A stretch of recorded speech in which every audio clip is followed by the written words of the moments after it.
AMF, en tout cas à l'enquête, on n'avait pas du tout accès au dossier. On n'a absolument aucune connaissance de ce que les enquêteurs ont trouvé et cherchent.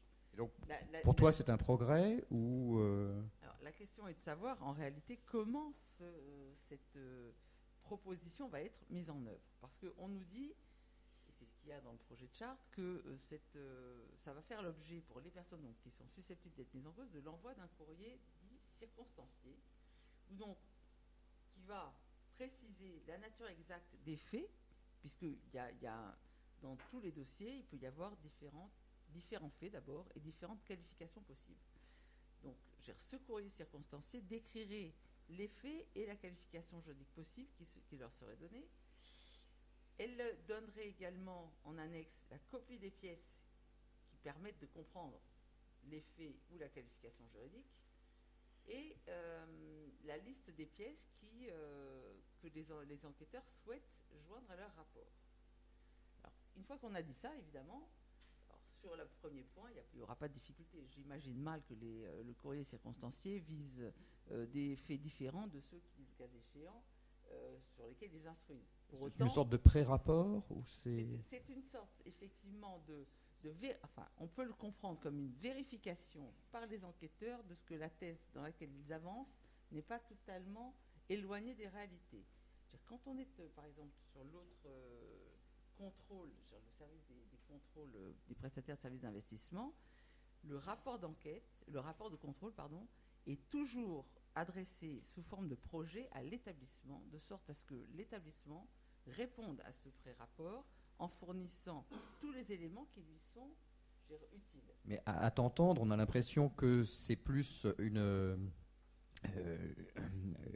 avancée destinée à conforter et à s'assurer que les enquêteurs ne vont pas se retrouver bêtement contredits dans un stade ultérieur de la procédure, que comme une prise en compte ou l'occasion pour la personne qui même pas encore mise en cause, mais qui est interrogée, de s'exprimer et d'amorcer sa défense. Alors, je vais passer un peu la parole à Brigitte Garrigue. En ce qui me concerne, c'est vrai que je dois être déformée par 27 ans de procédure disciplinaire, donc j'ai tendance à considérer que si ce qui nous est proposé n'est pas mis en œuvre de manière extrêmement précise, il y a tous les risques que l'on se retrouve en réalité à, je dirais, faire état d'arguments à l'égard des enquêteurs, de sorte à leur donner de nouveaux éléments pour ensuite renforcer leur thèse. Donc, si c'est dans ce cadre-là que oui, c'est le danger d'avancer la contradiction, c'est que je devrais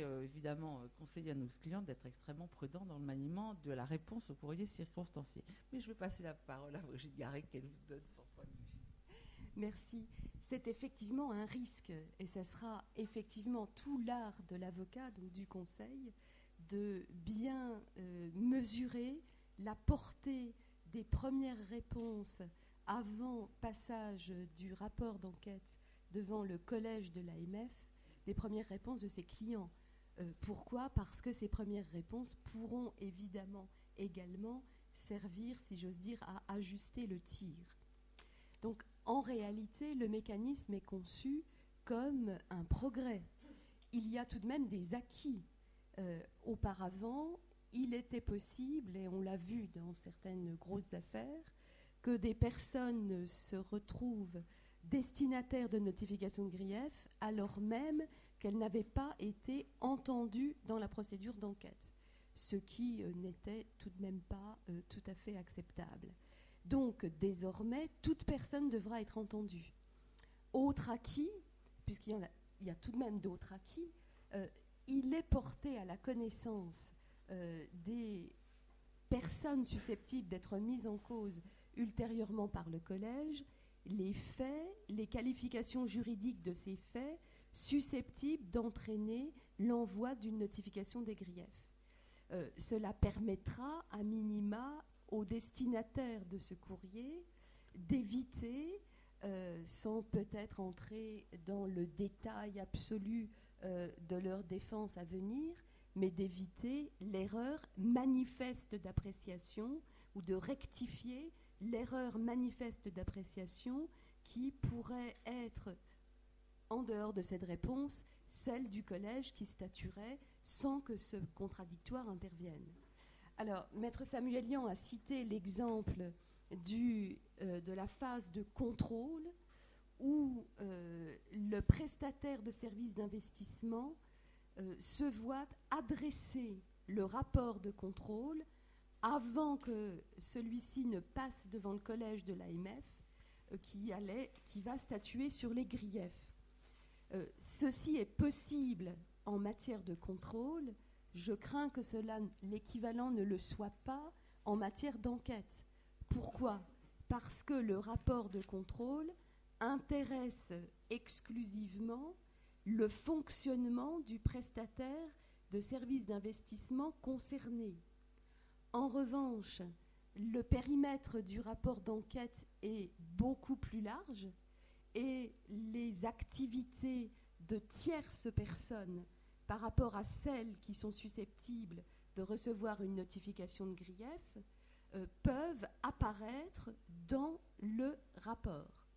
Donc, donner à ce rapport une diffusion totale avant le passage devant le collège de l'AMF, il a été estimé que cela conduirait non pas à lutter contre les possibles fuites dont tout le monde s'accorde à dire qu'elles sont à la fois dommageables et infiniment regrettables, et qui continuent à relever de la sanction pénale éventuelle.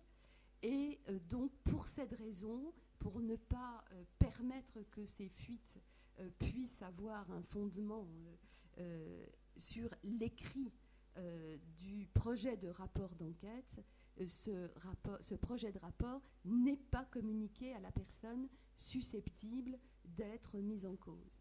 Mais celle-ci dispose d'un résumé, des pièces essentielles et de la liste des pièces qui ne lui sont pas communiquées.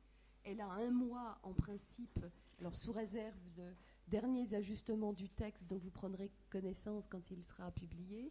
Elle dispose d'1 mois en principe qui est un délai qui peut être élargi lorsque les rapports sont très gros, s'y prêtent, pour donner des indications sur ce qui pourrait être un aperçu d'erreur manifeste d'appréciation par les enquêteurs. En tout état de cause, autre acquis pour les personnes susceptibles d'être mises en cause qui reçoivent cette lettre, les pièces essentielles et la liste des pièces qui figureront dans le dossier, elles sont sûres que la réponse qui sera faite sera communiquée et les pièces qu'elles donneront en retour seront bien communiquées au collège en même temps que le projet de rapport. Dans les cas les plus graves, il est également possible que les personnes mises en cause fassent, avec l'aide de leur conseil, des réponses tellement interpellantes, qui posent des questions tellement intéressantes, qu'il pourrait être décidé un complément d'enquête sur les éléments concernés. Ce qui ferait qu'ensuite, effectivement, après le complément d'enquête, on recommencerait avec la lettre de clôture de l'enquête. Je vous propose peut-être de passer lentement mais sûrement au deuxième stade de notre discussion, ce qui tombe assez bien parce que la transition est toute trouvée. On quitte à l'instant une sorte de procédure semi-contradictoire pré-contentieuse parce que j'ai bien noté la comparaison qu'a développée Martine Samuelian avec une phase d'instruction au pénal devant un juge d'instruction. Je note au passage qu'il n'y a pas de supervision par un magistrat, et ce n'est pas Brigitte Garrigue, elle-même magistrate, qui me corrigera. C'est l'indice aussi que c'est les limites d'une comparaison, d'un exercice auquel tous les praticiens se livrent abondamment, de comparer tous les stades de la procédure contentieuse